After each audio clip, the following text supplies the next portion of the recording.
Mexico's most secure prison, round-the-clock surveillance, special cameras, and at 8:50 p.m., a guard looks at the monitor.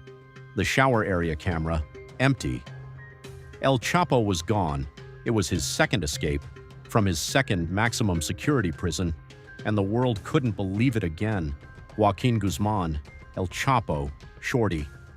Born in 1957 in a poor village in Sinaloa, his father beat him. No money, no food, only drugs. At 15, he started growing marijuana. At 20, he worked for Mexico's largest cartel.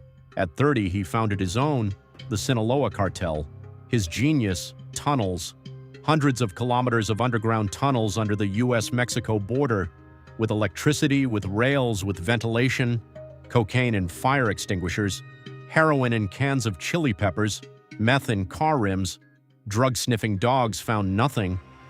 Forbes put him on the list of the world's wealthiest people.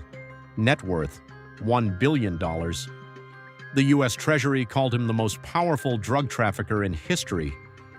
1993, first arrest in Guatemala, 20 years in prison. But from prison, he continued running the cartel, literally. January 19, 2001, Puente Grande Prison. A guard opened the cell. El Chapo climbed into a laundry cart, wheeled out through the main entrance. He paid $2.5 million in bribes for the escape. Dozens of guards and officials were arrested. He was already long gone, 13 years on the run, in the Sierra Madre Mountains. Local farmers called him El Señor, the boss, and never gave him up to authorities. February 2014, Mexican and American special forces tracked him down. A modest beachside apartment in Mazatlan, arrested without a single shot fired. They put him in El Altiplano prison, special surveillance, no windows, cameras 24 hours a day. Mexico celebrated. But 16 months later, security camera footage, 8:50 p.m. El Chapo walks into the shower area, the only blind spot in the entire prison, and disappears. Under the shower, a hatch. Under the hatch, a tunnel, 1.5 kilometers long, with lighting, with ventilation, with a motorcycle on rails. The tunnel was dug from a house outside the prison walls, over months, cost millions of dollars. The guards heard nothing. Mexico was in shock. The president interrupted a meeting with ambassadors, airport closed, roads blocked. El Chapo was already riding through the tunnel, 6 months on the run.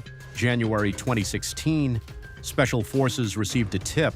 Los Mochis, a shootout, 5 killed, 1 Marine wounded, El Chapo captured. He tried to escape through a sewer hatch, made it to the street, stole a car, but was caught 8 kilometers from the prison. Mexico immediately began extradition proceedings to the U.S. His lawyers fought. One judge handling the extradition case was assassinated while jogging. January 2017, extradition to the United States, helicopter, then plane, 10 DEA agents, handcuffs. The Americans didn't trust the Mexicans. 2019, trial in New York, 11 charges, life plus 30 years, $12.6 billion in forfeiture, the harshest sentence possible. He's now in ADX Florence in Colorado, Supermax, the same prison as the Unabomber and the Boston bomber. 23 hours a day in solitary confinement. His health is declining.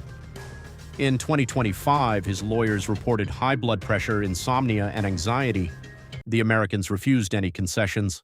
But his story continues. His sons, Los Chapitos, took over the cartel. In 2025, one of them pleaded guilty in the U.S. Sinaloa keeps operating. The father is gone. The empire lives on.